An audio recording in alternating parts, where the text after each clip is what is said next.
stayed up long late last night, and I'll be committed to University of Southern California. Fight on. Fight on. No hats. Wow. Trojan family, Trojan gang, fight on forever is in the building. And entering the chat today, we got Shamar Arnoux out of Carrollton, Georgia. DB just committed to USC. Now, I ain't gonna toot my own horn, but if y'all check my past video, I think it was on the West Coast D-line targets, one of them, it don't matter. I told y'all this kid was trending in USC. And what's even bigger about this commitment, even though this kid got great and uber talent that we about to get into, this is Julian Lewis' teammate, right? So all these Colorado Buffs fans and Auburn fans, I doubt that this kid would have committed if Juju wasn't locked in, right? And that lets you know that Juju Lewis is out there recruiting behind the lines. He got one of his teammates to come commit to USC. So y'all need to chill on this Juju Lewis flip stuff. We got his teammate, and that further solidifies his commitment, right? So let's get into this kid. I didn't bring y'all this kid, but I told y'all about this kid, and I was preparing a video for this kid, but it got deleted. It got deleted, right? So I'm just gonna bring y'all a whole new another one, right? So Shamar Arnoux, this kid is a physical, imposing corner, verified at a shade under 6'2", 175 pounds with good length for the position.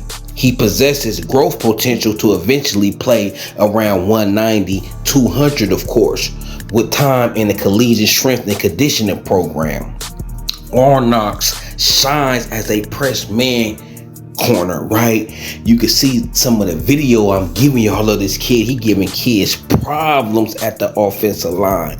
I'm talking about problems. Great press man corner who could use his physical tools to disrupt routes and mirrors receivers with superb short area quickness and explosive athleticism, backed up by combine testing from this offseason. Live exposures this offseason as both UA Atlanta and 7-on-7 tournaments offer meaningful exposure to his evaluation, considering he missed his junior season. At this stage of development, Arnoux excels in coverage at the first two levels, but can struggle tracking and maintaining top speed receivers into the deep third.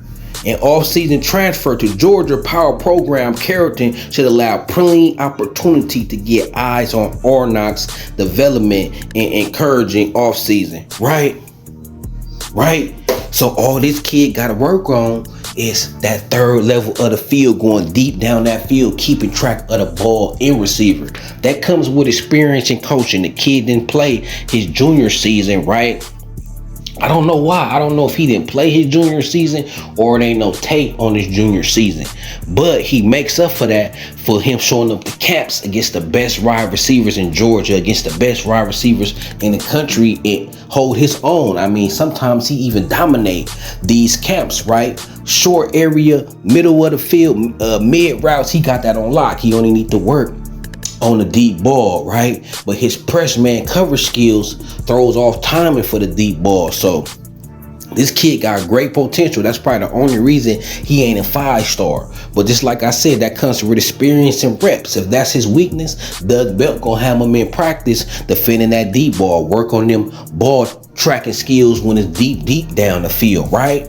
When it's deep down the field. But it ain't like that's just a weird weakness. That's probably the only part of his game that ain't excellent like the other part of his game. Everything else about this kid game, excellent. He fit Doug Belt and the Anton Lynn profile of being a dog and having that size. You know, Anton Lynn like 6'2", 6'3", 6'1" corners, and he fit that build. He fit that mold. Tall, rangy, lanky. He kind of like a John Humphrey with mad press skills, right?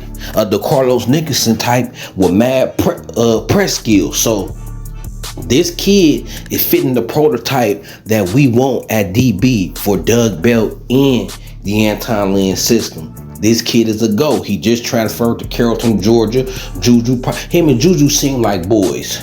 Because he transferred to Carrollton where Juju play at.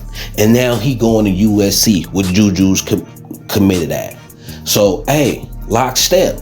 Juju, Arnoux, let's go. You feel me? We still got a Georgia pipeline going. You know what I'm saying? Justice Terry and Isaiah Gibson decommitted. But Shamar Arnoux, he committed. So we still up in Georgia trying to create a pipeline up in Georgia. And I think after these last two commitments, decommitments, I think USC is getting into their bag.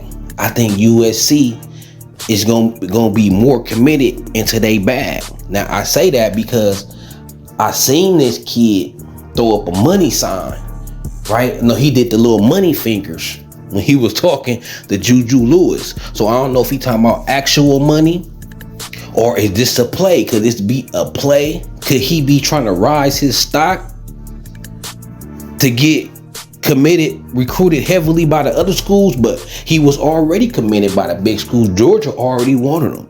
Alabama already wanted him. All the top SEC schools already wanted him. So is they not offer him enough and he jumped to USC to see if that can increase his value? Or USC really didn't step their bag up for this kid and he's really fully locked in? But I hate to say, with these Georgia commits and with these kids nowadays, we gotta watch and see. We gotta see if these kids are trying to use USC to get a bigger offer. This kid wasn't super highly recruited.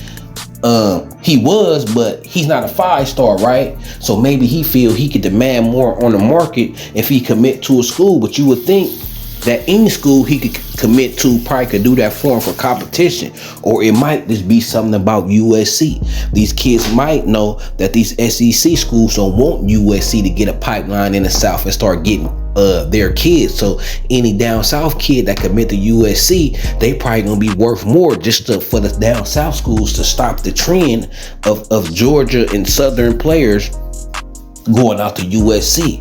So that's what we always got to keep in mind then. But I think it's more signs pointing on the positive side, him being Juju teammate, right? And I feel like Juju is all the way locked in. He ain't playing no games. He ain't trying to get more money per se. He already gonna get top dollar, right?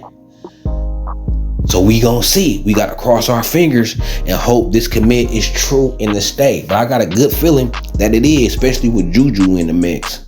So until then, it's Trojan City, it's Carter Sports, it's USC. So let's go.